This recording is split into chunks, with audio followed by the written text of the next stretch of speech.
Well, I'm just going to kind of dive right in and start with a question for everyone. If your data was suddenly inaccessible, could you recover?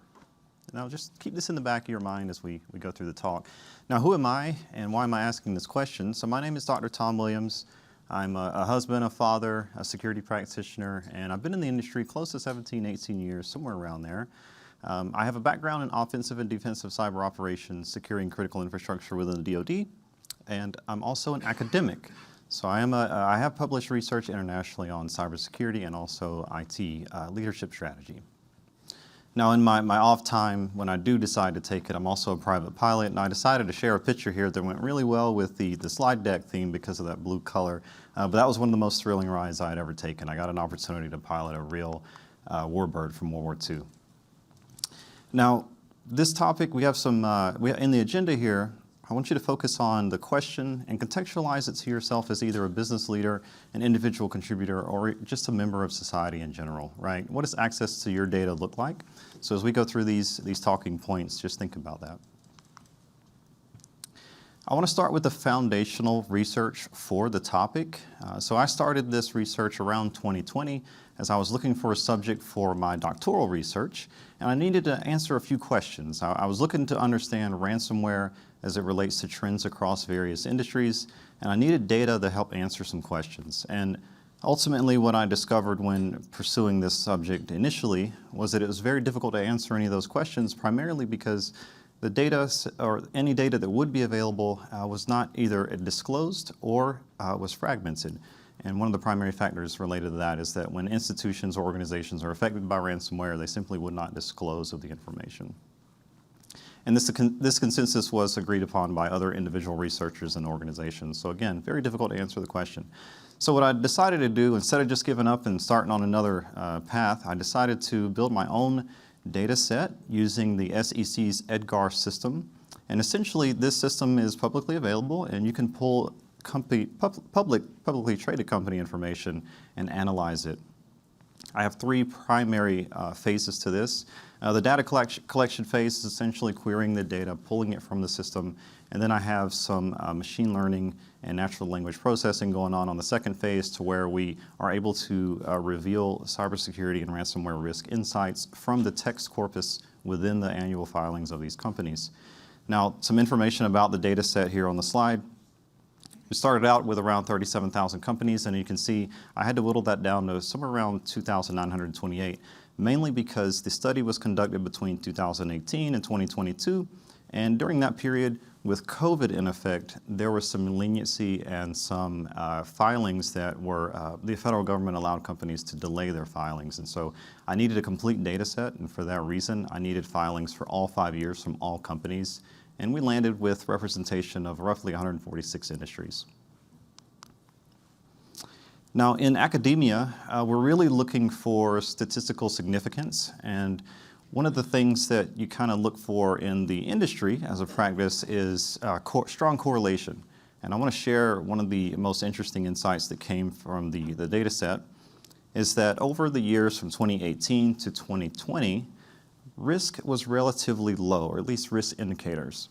As we move from 2020 to 2022, we start to see a rise in risk across various industries, and a lot of those industries coincidentally were healthcare, banks, and technology companies, as we started to see them kind of peak. This correlation, I was able to validate my research and my research methodology with other independent researchers and organizations around the world, and by validating that I was able to kind of see that my data set and my methodology was sound. Now, for those that have paid attention, within the last year, roughly, there has actually been legislation passed by the federal government within the United States to where certain companies that are associated with critical infrastructure are now required to disclose of cybersecurity incidents and information. So I was a little ahead of the legislation. I think that was coincidental. I'm not sure. But going into the near future, as the companies are required to disclose of this information, we'll be able to gain more insights and understanding as far as risk and ransomware and its impact. So let's take a look at the timeline. Ransomware is not new.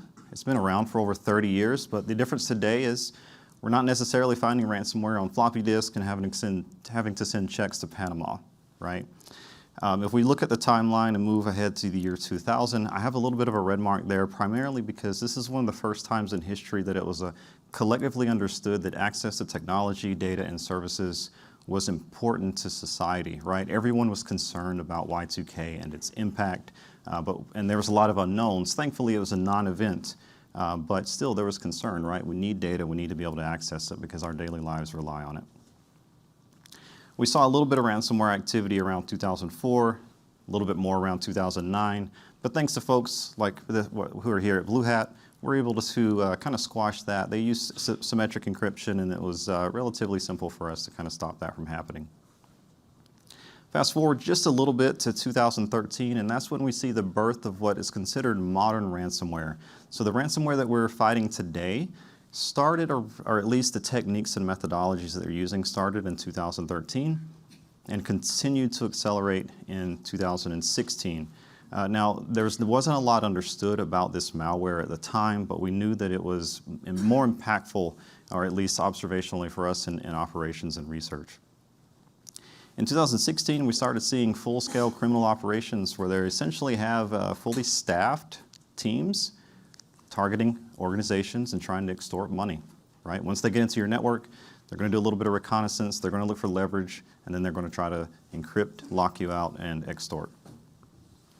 Now in 2021, this is one of the first known cases of ransomware impacting critical infrastructure, known disclosed cases anyway.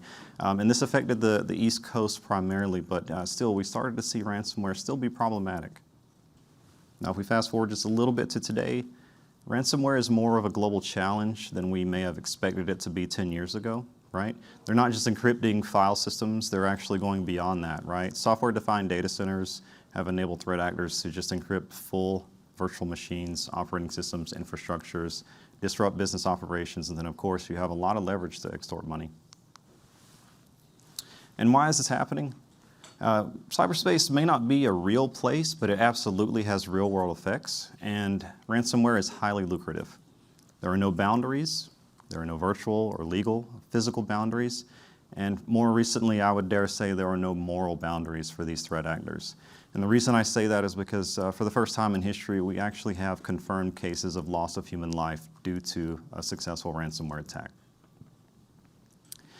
Anonymity is also on the threat actor side. There's a lot of tools out there that are available that help them hide, make them very difficult to track down. And even if we're in law enforcement within the United States and you're trying to track down a threat actor, it's very possible they're going to be across borders, physical or otherwise, and there's a lot of pieces there that make it difficult to get a handle on it, at least without collaboration from other governments.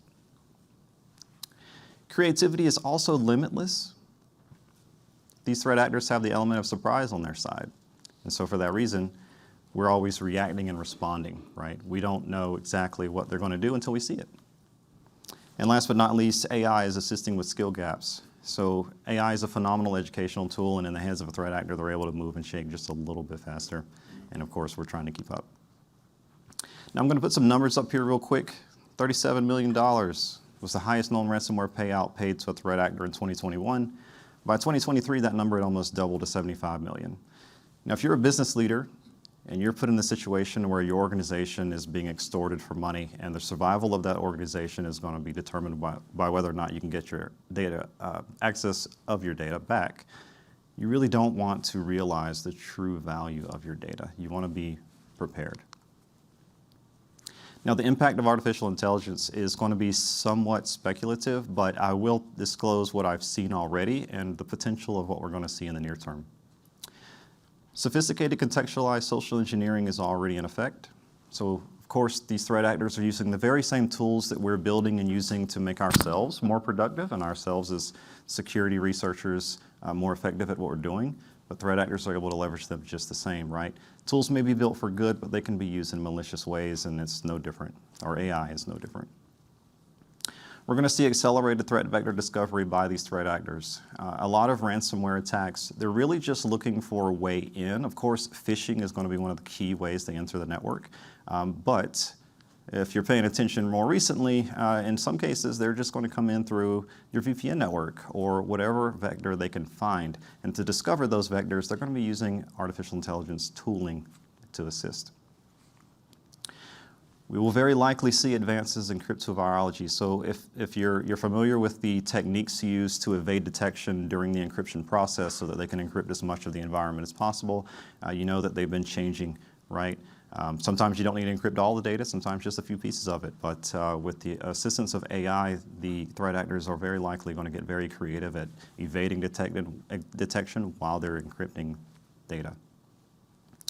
Last but certainly not least, we can see just by looking at what AI has become in the last 24 months, and it's very safe to assume that there's going to be a very rapid evolution in malicious code being generated and built, and also the tooling and methods by these threat actors. And the primary reason for that, we on the good side are outnumbered, and there's a lot of threat actors out there, and they can be everywhere from anywhere. So we're all fighting the good fight as best we can, but it is a numbers game.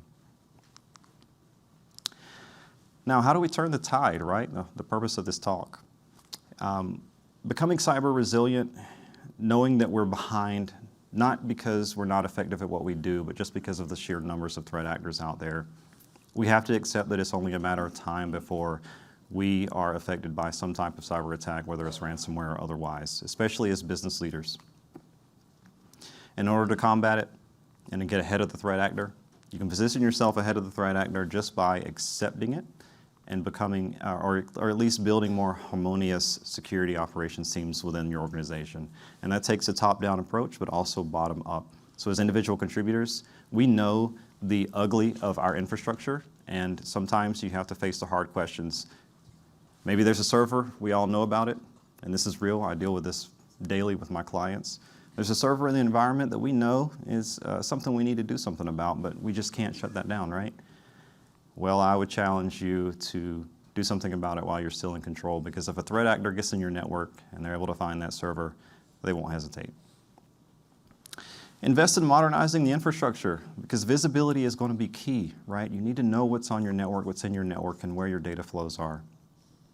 There's been a lot of that going on over the last 10 years, right? Moving from on-prem to cloud, but a good many organizations landed somewhere in the middle. So we have these hybrid environments now, and there's a good bit of abstraction between the infrastructure and the operations. But as business leaders or individual contributors helping companies, we know or should be able to identify what's tied to revenue-generating operations and services and implement advanced protection strategies to protect that. Last but certainly not least, you want to invest in being proactive, and a lot of us are already doing that today. This ransomware issue is primarily an issue due to a lack of information, lack of knowledge sharing, and overall lack of understanding of what the true impact is.